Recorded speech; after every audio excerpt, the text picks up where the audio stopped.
Chers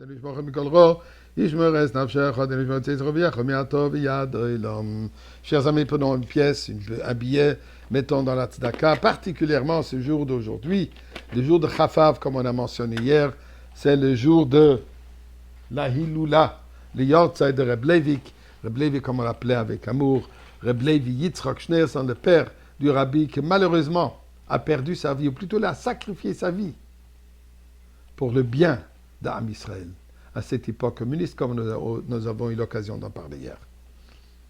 À cette occasion, je voudrais partager une pensée particulière de Reb Leivik, surtout que nous venons maintenant de Toubiav. La semaine dernière, c'était Chamisha Sarbav, le 15e jour du mois de Av, qui est la fête d'Ahava, comme on appelle la fête d'Ardoud, d'Am Israël. C'est aussi devenu une fête de beaucoup de Shidduchim, et c'est déjà le moment depuis quand on commence à se souhaiter K'tiva v'chatima tova, une bonne et nouvelle année. Alors écoutez une pensée extraordinaire de Reb Leivik, comme il a eu cette capacité de relier les choses d'une manière particulière.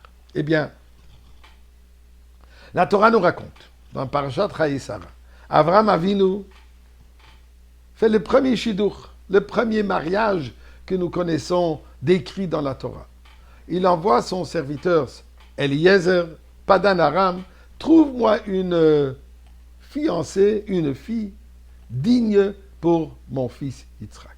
Eh bien, nous connaissons l'histoire. Il arrive à Padan Aram, il rencontre Rivka, il est persuadé que c'est elle qui est la future épouse de Yitzhak, et il présente à sa famille sa demande, et la demande est acceptée, et ensuite, il veut prendre Rivka pour retourner. Alors, le frère, comme dit la Torah, Vayomer Achi Aveima, dans la parashat Chayei-Sarah, verset 55 dans le chapitre 24, Vayomer Achi Aveima, la mère, le frère, Lavan, et la mère de Rivka, ils disent, Teshev Hanahara Itanu Yamim O Asor, que la fille reste avec nous encore Yamim, des journées, O Asor, une dizaine, Achar Teler, et ensuite elle ira avec toi.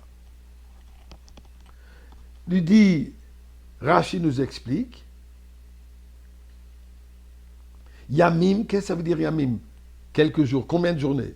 De Rashi, non, il veut parler d'une année, Shana, une année entière.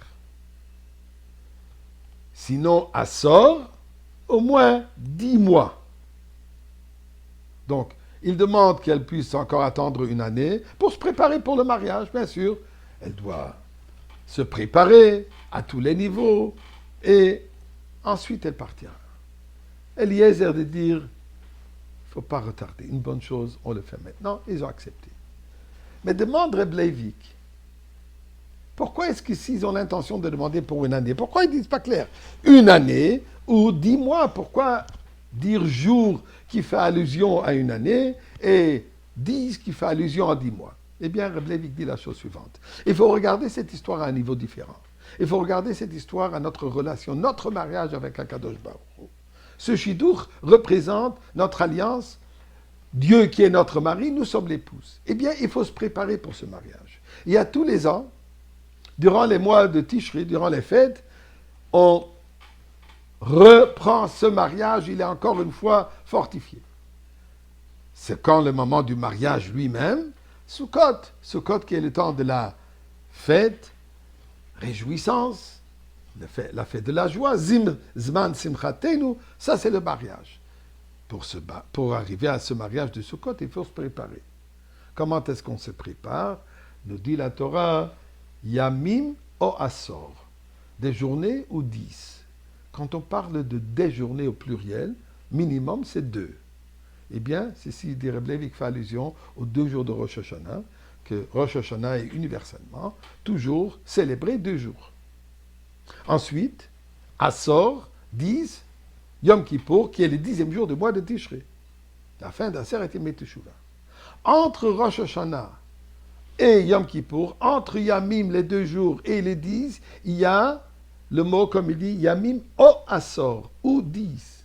O, Alvav, 7. Ceci sont les 7 jours qui sont entre Rosh Hashanah et Kippour. Tout ça pour se préparer pour ce grand mariage de Sukkot. Eh bien, on vient avec nos bijoux. Quels sont les bijoux qu'on vient au mariage à Sukkot? Le loulav et les etrog. C'est ça la beauté du Ham Israël. Donc, Rosh Hashanah, Kippour, Sukkot, et particulièrement, on prend le mot Pri Etz Hadar, le etrog, la Torah appelle ça Pri Etz Hadar, le fruit, le beau fruit. La valeur numérique de Pri Etz Hadar correspond à 659, qui est exactement la même valeur numérique, qui dit Achar Teler, et ensuite elle ira. Donc c'est ça ce que représente cette histoire, notre mariage avec Akadosh Baruch Hu. Mais on sait Dieu que le mariage absolu, c'est le moment de la Géoula.